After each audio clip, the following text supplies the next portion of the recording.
তো দেখো বন্ধুরা, আজকে না রান্না করতে যেহেতু দেরি হয়ে গেছে, গরমে না একদম ইচ্ছে করছিল না, কিন্তু ওই যে পেটের জ্বালা বড় জ্বালা, খিদে তো পেয়েছে, খেতে তো হবে, রান্না তো করতেই হবে তার জন্য। তো এই যে রান্না বসিয়েছি। এখানে তো দেখো কুমড়ো ভাজাটা কিন্তু আমি আগেই নামিয়ে নিয়েছি, বেশ বড় বড় লম্বা লম্বা করে ভেবেছিলাম প্রথমে বেগুনির মতন কুমড়ো দিয়ে করে ওইটা করবো, তারপরে দেখছি না যে গরম পড়ছে, বেসন টেসন খাওয়া একদমই ভালো না। তো যাই হোক, বেশি না করে কুমড়োটা খালি নর্মাল ভেজে নিয়েছি।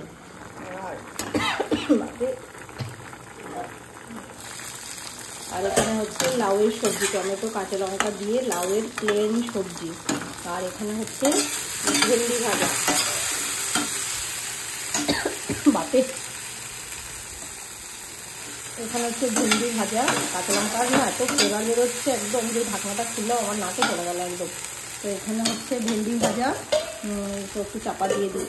আর হচ্ছে এখানে লাউয়ের সবজি হচ্ছে, ঠিক আছে। তো এটা খুব সিম্পল রান্না। আর এখানে কুমড়ো ভাজা হয়েছে, আর ভেবেছিলাম কুমড়োটা প্রথমে সিদ্ধ দেবো। তো সিদ্ধ দেওয়ার সময় তারপরে দেখি যে না, কুকারে যেহেতু ভাত বসিয়ে দিয়েছি লেট হয়ে যাওয়ার কারণে, তো তার জন্য না সিটি আসবে আসবে ভাব হয়েছে, তখন আর আমি আর কুকারের মধ্যে দিতে পারিনি এই কুমড়োটা। তো তাই হোক, কুমড়োটা সিদ্ধ না দিয়ে ভাজা করেছি। আর এখানে পটল লাস্ট ফিনিশিং বাকি আছে, পটলটা এই যে সর্ষে আর পোস্ত বেটে রেখেছি। ভেন্ডি ভাজাটা তো খুব জ্বালাচ্ছে আমাকে, খুব কাশি আসছে। তো যাই হোক, মানে পটলটা হচ্ছে মানে কেটে রেখেছি, পোস্ত করব সর্ষে বাটা দিয়ে শুকনো শুকনো। আর এটা হচ্ছে কুমড়ো ভাজা, আর এটা হচ্ছে লাউয়ের খুবই সিম্পল রসা সবজি। এটাতে কিন্তু এখনও কিচ্ছু দিইনি, তেল দিইনি, খালি হলুদ লবণ, দুটো কাঁচা লঙ্কা আর একটা টমেটো দিতেই কালার এরকম ছেড়ে চলে এসছে। মনে হচ্ছে না সবজিটা হয়ে গেছে, এখন হয়নি, এটাতে এখনও তেল দিতে হবে। তো যাই হোক, তেল ফোড়ন দেবো আর কি। আর কোনো মশলা না, আদা বাটা না জিরে বাটা, গরমে খুবই সিম্পল রান্না। প্রায় হয়ে গেছে এটা।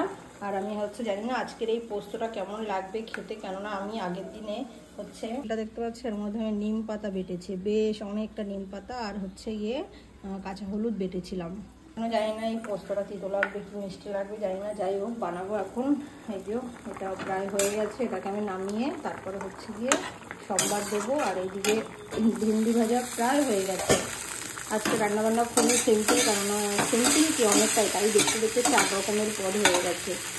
যাই হোক, ভেন্ডিটা হয়ে গেছে, ভেন্ডিটা আমি নামিয়ে নেবো, একটু তেল আছে ভেন্ডির মধ্যে। যাই হোক, চলো এখানে শেষ করছি, রান্নাবান্না কমপ্লিট করি, তারপরে খাওয়া দাওয়া করবো। এত গরম না, ভালো লাগছে না কোনো কিছু। আর আজকে রাইসটা না কুকারের মধ্যে বানিয়েছি, লেট হচ্ছিলো বলে আমার। চলো রাইসটা বের করে নিয়ে দেখি। এত সুন্দর রাইস হয়ে গেছে, একদম ঝরঝরে। কার কার রাইস এরকম কুকারে ঝরঝরে হয় বলো, বলবে তো আমাকে। এই দেখো, আমি কোনো নিচ দিয়ে একদম নিচে, কোনো রকমের কোনো জল নেই।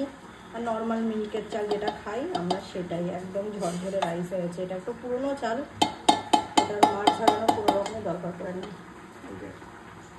চলো ঢেকে রেখে দিই, ভগবানকে একটু ঘি দিয়ে তারপরে দেবো। চলো এখানে রাখলাম, বাই বাই, টাটা। দুপুরে খাওয়া দাওয়া করে নিয়ে সকলে, আমরাও রান্না হয়ে গেছে প্রায়, আর খাওয়া দাওয়া করে নেবো, আর 10 মিনিটের মধ্যে হয়ে যাবে।